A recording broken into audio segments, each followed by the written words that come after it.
There are 3 countries in South America that are different from the rest. These are Guyana, Suriname and French Guiana. Their official languages are English, Dutch and French, and unlike their neighbors, they're not Latino. If we look at Guyana's demographics, we see that the biggest ethnic group is Indian. Suriname's demographics are quite similar, with Indians and blacks making up the largest ethnic groups, and with nearly a fifth coming from Indonesia. In colonial times, there used to be a Spanish Guiana and a Portuguese Guiana, but they were integrated into Venezuela and Brazil. When Guyana and Suriname gained independence, they inherited border disputes with their neighbors, while French Guiana remains a part of France to this day. But with Venezuela, this border dispute is now escalating.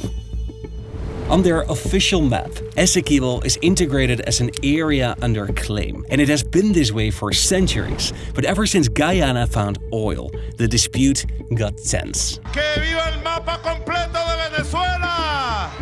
Venezuela organized a referendum in December 2023, asking the voter whether to annex this region. An overwhelming majority of voters voted in favor. Venezuela is now mobilizing troops, and some fear that they might claim this region by force. These disputes are inherited from colonial times. Their history is what makes the Guianas so peculiar today, and this same history might now threaten peace on the continent. These are the Guianas with hindsight.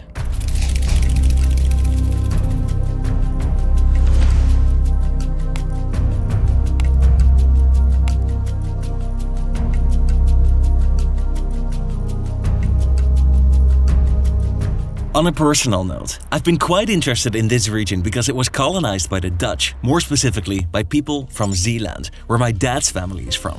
I've always wondered if my family was somehow involved with any of this, and today I'll find out. MyHeritage is the leading family history service and the sponsor of today's video. This site has a collection of over 19 billion historical records, and it's super easy to build your family tree. I spent only an hour on the site and already traced down 10 generations, going back all the way to 1666. I found out a ton of cool information, like that my great-great-grandfathers really liked the name Willem. But also that they pretty much stayed in the Netherlands, and that my connection to Zeeland is much more recent than I thought.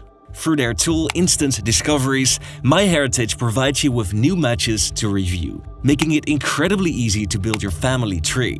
This is how I found out that I have shared ancestors with people from Canada and Israel. You can upload and colorize old pictures, and you can even make them come alive with the click of a button. Sign up for a 14-day free trial and enjoy all the amazing features MyHeritage has to offer. And now, back to the video.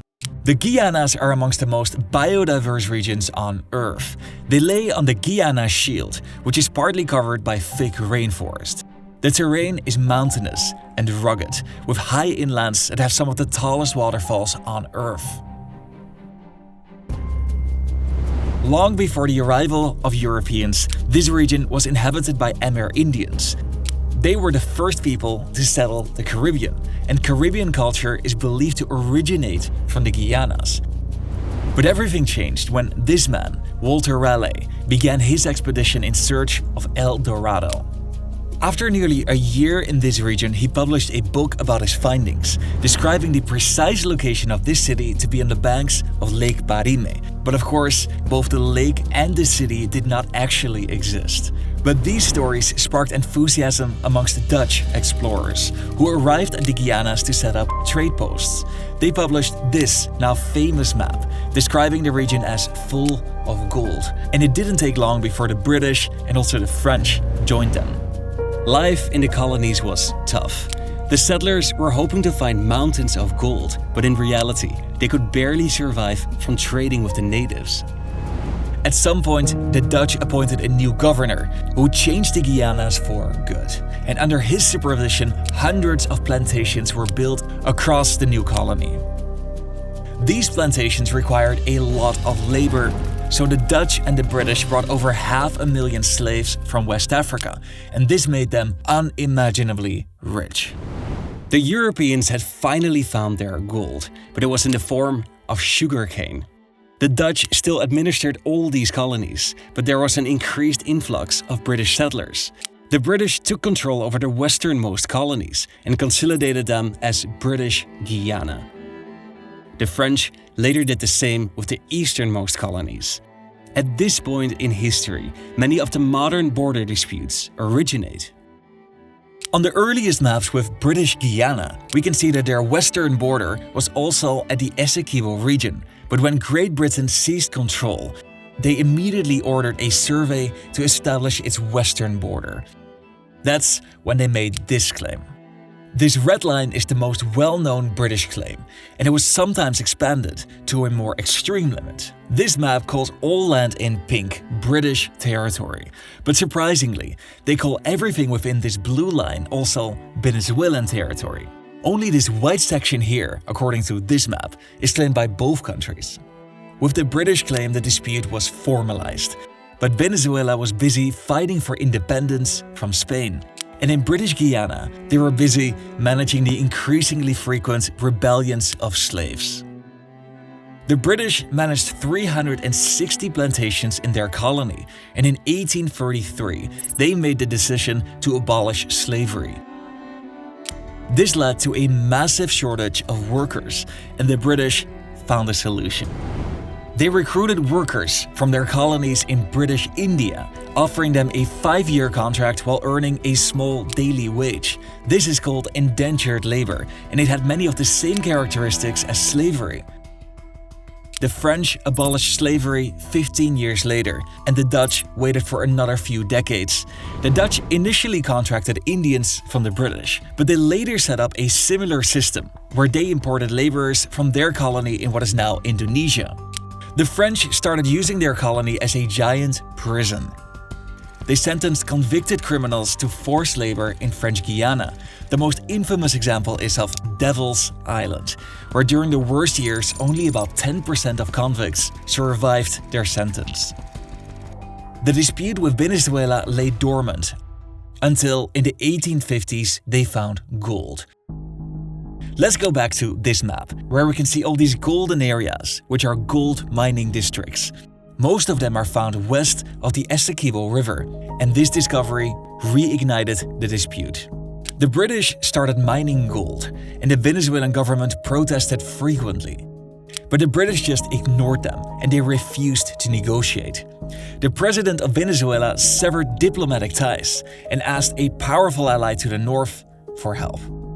President Grover Cleveland sided with Venezuela. He called Lord Salisbury of Great Britain and threatened to interfere militarily unless Great Britain agreed to negotiate, and this did the trick. It was long overdue to settle this dispute once and for all, so they decided to go to arbitration. In this process, 5 people were chosen by Venezuela and Great Britain to act as judges.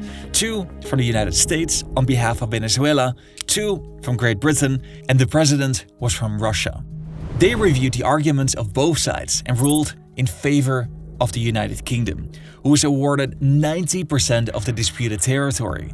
This decision was a surprise and a disappointment for Venezuela, who immediately protested the ruling and accused the judges of swindling a political deal. They lived by the results of the arbitration until 1948.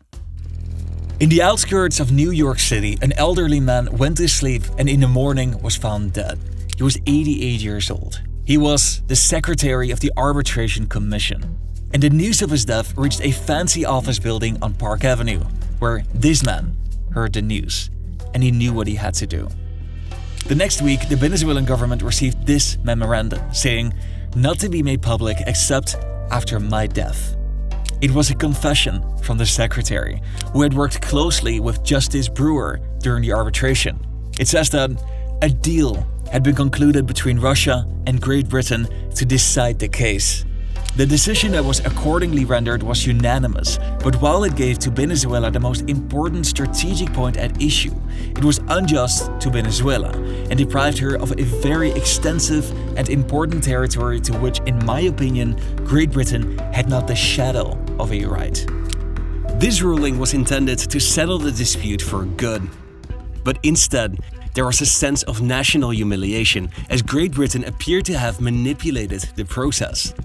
In the 1950s, this led dictator Marcos Pérez Jiménez to start making plans to invade Essequibo. They later took the case to the United Nations, where negotiations started once again. There was additional time pressure because Guyana was in the final stages of gaining independence. There was another surge of enthusiasm when Her Majesty mentioned British Guiana's forthcoming independence.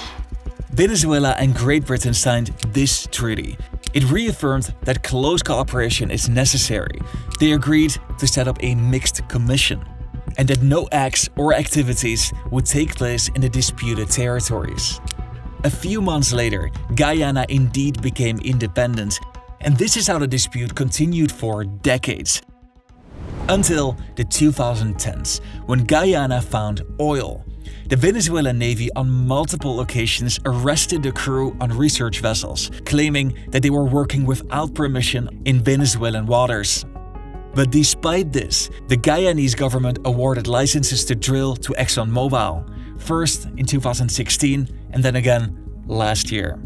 Guyana brought the case to the International Court of Justice, who is now having the case under review. But Nicolás Maduro said that Venezuela doesn't recognize the jurisdiction of this court. And despite the court's repeated warnings in 2023, Venezuela organized a referendum. Venezuela will hold a historical referendum. More than 95% approved of this new state in Essequibo. The turnout was low, but an overwhelming majority voted in favor of annexing Essequibo. Some say that the referendum is just Maduro's way of bolstering nationalism and to show his support ahead of the 2024 presidential elections. But Guyana and the international community took it very seriously. Meanwhile, Guyana has another border dispute with Suriname. This triangle-shaped disputed territory is firmly controlled by Guyana's military.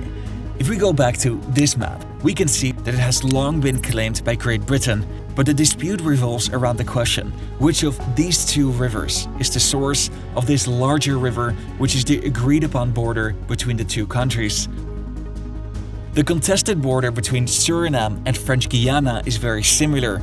There are two rivers and it's unclear which is the source of this larger river. Suriname gained independence from the Dutch in 1975, and French Guiana to this day is still a part of France. In a 2010 referendum, 70% of votes was cast in favor of remaining part of France, so they're not going anywhere soon. The Guianas are an oddity in the Americas because they have a history that's so different from the rest of the continent. Their population today are the descendants of slaves, indentured laborers, European settlers, and the indigenous peoples. And the many border disputes are a legacy from colonial times. The truth is that these disputed regions are incredibly sparsely populated, and they mostly consist of pristine wilderness. These countries are all writing a version of history which is beneficial to them, whenever they feel like they stand something to benefit from controlling this land. But in the end, what matters is to find a solution that's best for regional stability, and it takes the voices of people into account that are most affected by the outcome. Don't forget to sign up for a 14-day free trial of MyHeritage. They are trusted by 19 million users and are the leading global service for family history research. Click the link below to unlock all features for 14 days for free. If you want to see another video, please consider watching one of these two videos next.